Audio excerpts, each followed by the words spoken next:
MGNREGAত delay compensation payment কৰাৰ বাবে আমি MIS ৰিপৰ্টত চাই ল'ব পাৰোঁ কোন কোন জিপিৰ ডিলে কম্পেনচেশ্যন পে'মেণ্ট কৰিবলৈ বাকী আছে।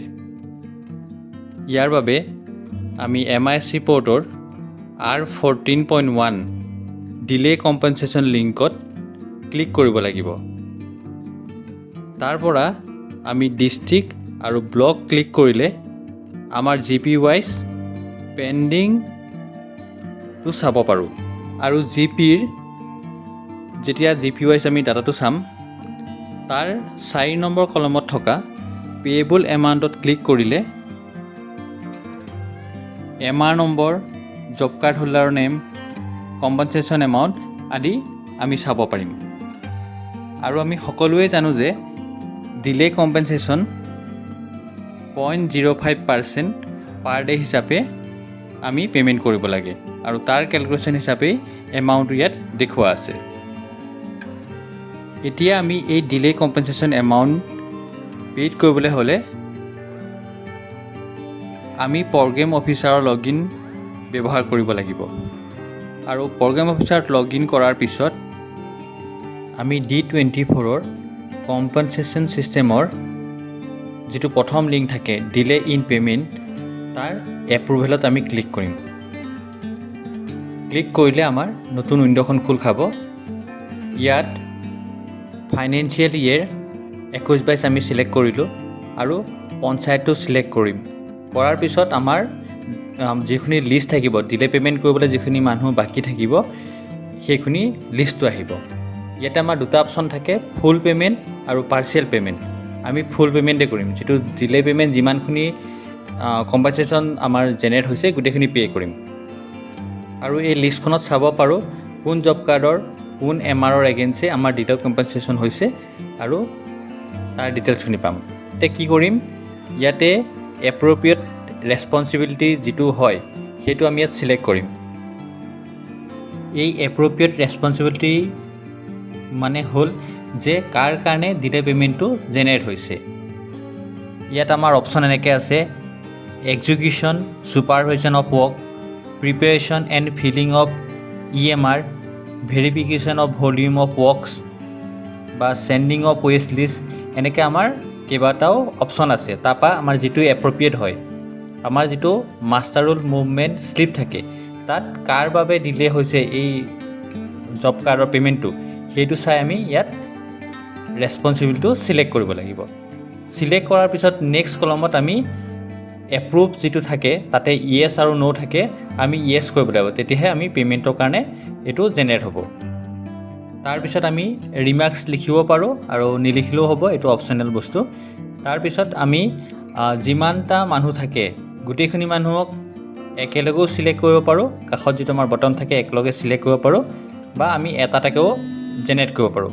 গোটেইখিনি চিলেক্ট কৰাৰ পিছত আৰু আমি এপ্ৰ'প্ৰিয়েট ৰেছপনচিবিলিটি চিলেক্ট কৰিলোঁ, ৰিমাৰ্কছ দিলোঁ, দি পেলাই বটম আছে, ছাবমিট বটমত ক্লিক কৰিলে এটা পে' অৰ্ডাৰ ক্ৰিয়েট হ'ব। আৰু আমি এই পে' অৰ্ডাৰটো নেক্সট লিংকত গৈ আমি চেণ্ড কৰিব লাগিব। তাৰ বাবে আমি D24ৰ আমি যদি নেক্সট যিটো লিংক আছে চেণ্ড pay' order for delay in payment, তাত আমি ক্লিক কৰিম। তাত ক্লিক কৰাৰ পিছত আমি আকৌ ফাইনেন্সিয়েল ইয়েৰটো চিলেক্ট কৰিব লাগিব, যিটো ইয়েৰৰ আমি কম্পেনচেশ্যন পে'মেণ্ট কৰিবলৈ গৈ আছোঁ। আমি ফাইনেন্সিয়েল ইয়েৰ চিলেক্ট কৰিলোঁ। তাৰপিছত আমি পে' অৰ্ডাৰ নম্বৰ যিটো আছে তাত আমাৰ পে' অৰ্ডাৰখিনি আহি থাকিব, যেটা আমাৰ পেণ্ডিঙত আছে। আমি সেইটো চিলেক্ট কৰিলোঁ। চিলেক্ট কৰি পেলাই পে' থ্ৰু আমি কি কৰিম, EFMSত সদায় পে'মেণ্ট কৰোঁ, গতিকে EFMS আমি ক্লিক কৰিলোঁ। ক্লিক কৰি আমি চেণ্ড বটমত ক্লিক কৰিলে আমাৰ এটা মেছেজ আহিব, চেণ্ড ফৰ পে'মেণ্ট ছাকচেছফুলি। তাৰমানে আমি গম পালোঁ যে আমাৰ পে' অৰ্ডাৰটো একাউণ্টেণ্ট লেভেললৈ চেণ্ড হৈ গ'ল। একেদৰে যদি আমাৰ আৰু এটা পে' অৰ্ডাৰ আছিল, আমি দুটা পে' অৰ্ডাৰ বনাইছিলোঁ, নেক্সটটো তেনেকৈ চিলেক্ট কৰি আমি একাউণ্টেণ্ট লেভেললৈ ফৰৱাৰ্ড কৰিব পাৰোঁ। একাউণ্টেণ্ট লেভেলত লগ ইন কৰিম, যিটো FTO আমি ক্ৰিয়েট কৰোঁ। আমি একাউণ্টেণ্ট লেভেলত লগ ইন কৰিলোঁ আৰু ইয়াতে আমাৰ যিটো লিংক আছে F6 compensation for delay payment and employment, আমি সেই লিংকত ক্লিক কৰিম। ইয়াৰ ভিতৰত থকা প্ৰথম যিটো অপশ্যন আছে generate FTO for compensation for delay payment by bank, সেই লিংকত আমি ক্লিক কৰিম। ক্লিক কৰিলে আমাৰ ইয়াতে যিখিনি আমি পে' অৰ্ডাৰ চেণ্ড কৰি থৈছিলোঁ ইয়াত ৰিফ্লেক্ট হৈছে। ইয়াতে আমি এটা এটাকৈও চিলেক্ট কৰিব পাৰোঁ বা আমি ডাইৰেক্টলি একচেপ্ট অল টেবটোত ক্লিক কৰি আমি গোটেইখিনি একেবাৰে চিলেক্ট কৰিব পাৰোঁ। চিলেক্ট কৰি আমি ছাবমিট বটমত ক্লিক কৰিম। ছাবমিট বটমত ক্লিক কৰাৰ লগে লগে আমাৰ ৰেকৰ্ড হেজ বিন ভেৰিফাইড আৰু তাৰ লগতে আমাৰ FTO নম্বৰটো আহি যাব। আমি অ'কেত ক্লিক কৰি এতিয়া আমি DSC চাইন কৰিব লাগিব। DSC বা ডিজিটেল ছিগনেচাৰ চাৰ্টিফিকেট চাইন কৰিব লাগিব। তাৰ বাবে আমি এড ডিজিটেল ছিগনেচাৰত ক্লিক কৰিম। ক্লিক কৰাৰ পিছত আমাৰ DSCটোৰ চাইন কৰিবৰ কাৰণে, এই FTOটো চাইন কৰিবৰ কাৰণে যিখিনি মেছেজ আহে বা যিখিনি পিন ভৰাব লাগে, পিন ভৰালে FTOটো একাউণ্টেণ্ট লেভেলৰ পৰা পাছ হৈ প্ৰগ্ৰেম অফিচাৰ বা BDOৰ FTO লগইনলৈ ফৰৱাৰ্ড হ'ব। BDOৰ FTO লেভেলত আমি লগইন কৰিম। লগইন কৰি পেলাই F2 এড ডিজিটেল ছিগনেচাৰ যিটো মানে টেব আছে তাত ক্লিক কৰিলে আমাৰ বহুতো অপশ্যন দেখিম।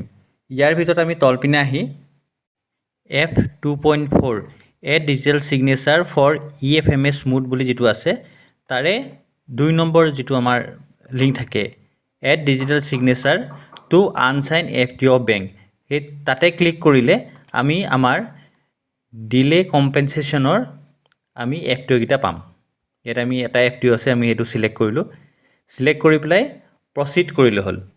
প্ৰচিড কৰিলে আমাক ডিজিটেল ছিগনেচাৰটো আমাৰ ইন প্ৰগ্ৰেছ বুলি দেখাব আৰু আমি এইটো কৰাৰ আগতে আমাৰ DSCটো কম্পিউটাৰ লগাই ল'ব লাগিব। এতিয়া আমাৰ প্ৰচেছটো হৈ আছে আৰু পিনটো দিয়াৰ পিছত আমাৰ এটা মেছেজ আহিব file has been successfully sign. তেতিয়া আমি গম পাম যে আমাৰ যিটো FTO আছিলে ডিলে কম্পেনচেশ্যনৰ সেইটো BDO লেভেলৰ পৰা চাইন হৈ গ'ল আৰু পে'মেণ্টৰ কাৰণে বেংকত গুচি গ'ল। আৰু এই যিটো আমাৰ ডিলে পে'মেণ্টৰ যিটো এমাউণ্ট, কম্পেনচেশ্যনৰ এমাউণ্টটো ষ্টেট একাউণ্টৰ পৰা পে'মেণ্ট হৈ যায়। তাৰপিছত আমাৰ যিজন ৰেছপনচিবল বা যিকেইজন ৰেছপনচিবল পাৰ্চন যাৰ কাৰণে ডিলে পে'মেণ্টটো মানে জেনেৰেট হৈছিলে, আমি মাষ্টাৰ ৰ'ল মুভমেণ্ট শ্লিপ চাই তেওঁলোকৰ পৰা আমি ৰিকভাৰ কৰি ষ্টেট একাউণ্টত জমা দিব লাগিব। এইখিনিয়ে হ'ল ডিলে কম্পেনচেশ্যনৰ পে'মেণ্ট কৰাৰ মানে ব্যৱস্থা বা মানে কেনেকৈ আমি কৰিব পাৰোঁ সেইখিনি আমি ইয়াত জানিলোঁ। ধন্যবাদ।